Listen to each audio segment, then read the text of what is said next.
Good morning. Today is Wednesday, January 11th, and this is Devotions from St. Paul Evangelical Lutheran Church in Carlisle, Pennsylvania.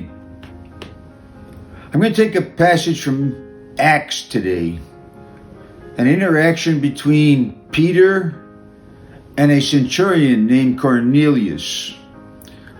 But in order for the passage to make some sense, I'd like to give a little background first. Peter was visiting in the city of Joppa, and as part of that, he went on the roof to pray. And while he was praying, in a vision, he saw a tablecloth of food come down from heaven, but it was things that he would not eat because they were against Jewish law. So 3 times he denied them, saying, "I have never eaten anything unclean." And the last time, the Lord said to Peter, "Do not call anything unclean or profane that the Lord has made." About the same time, the centurion Cornelius, a Gentile, was in the city of Caesarea. And as he was praying, he had a vision that an angel visited him and said, "Send messengers to Joppa to an apostle named Peter and have him come and explain the faith." So after he got up, Cornelius did that, and he sent messengers to Joppa to Peter, and Peter went back to Caesarea to visit with Cornelius. And then the passage I'm going to read is what Peter said soon after he met Cornelius and his family. So this is from the 10th chapter of the book of Acts. Then Peter began to speak to them.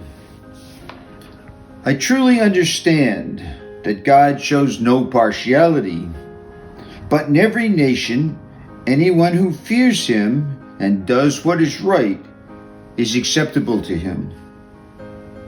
You know the message he sent to the people, preaching peace by Jesus Christ. He is Lord of all.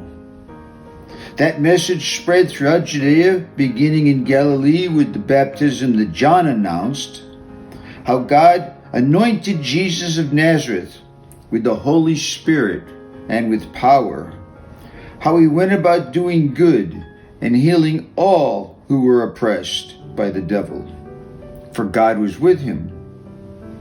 We are witnesses to all that he did, both in Judea and in Jerusalem, how they put him to death by nailing him on a tree.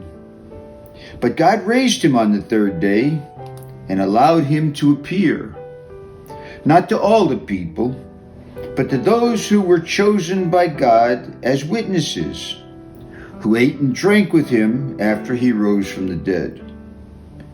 He commanded us to preach to the people and to testify that he is the one ordained by God as the judge of the living and the dead. All the prophets testify about that everyone who believes in him receives forgiveness of sins through his act." This is Peter's witness to Gentiles, to people like you and me who are not Jewish by birth. And he says, God shows no partiality. Now, before I get too far into Peter, there's one thing I want to emphasize from Cornelius. Cornelius was a devout Gentile. He believed in the God of Israel, and he served that God by his actions. I think it's important that Cornelius followed the instructions of the angel to search for Peter and to have the faith explained to him. And I think for us, that says we should also search for those who can help us to understand the faith. And I think in part it means we should be helpful to others to understand the faith. It's good to believe. It's important to believe. But I think it's also important to search for more than just basic belief, to understand and deepen our faith. But I really think that the importance of this passage is what Peter said. God shows no partiality, that all who believe in him, that fear him, is the words that Peter used, are acceptable to him. I think we should take that to heart. I know that I have prejudices about many things, and I'm certain that everyone else has some prejudices as well. But this passage says that our prejudice about people is contrary to what God says.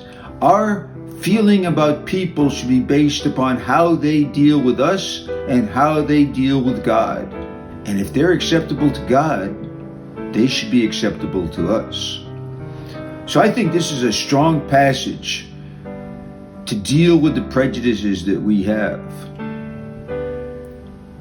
Now, this is about God being impartial, God being open to everyone who believes in him, and that's the basis.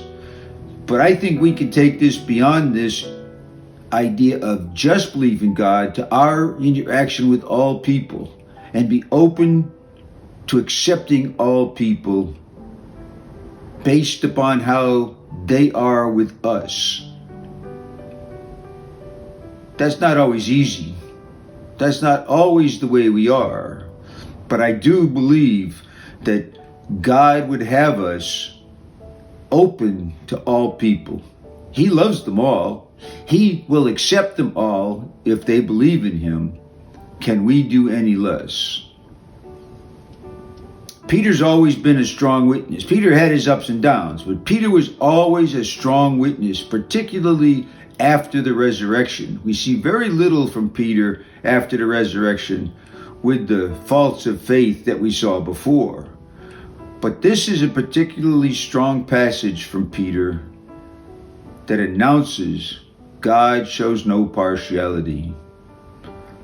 I would commend this to your thought, to your prayer, and hopefully to your action. And I would ask for you to do the same for me. Thank you.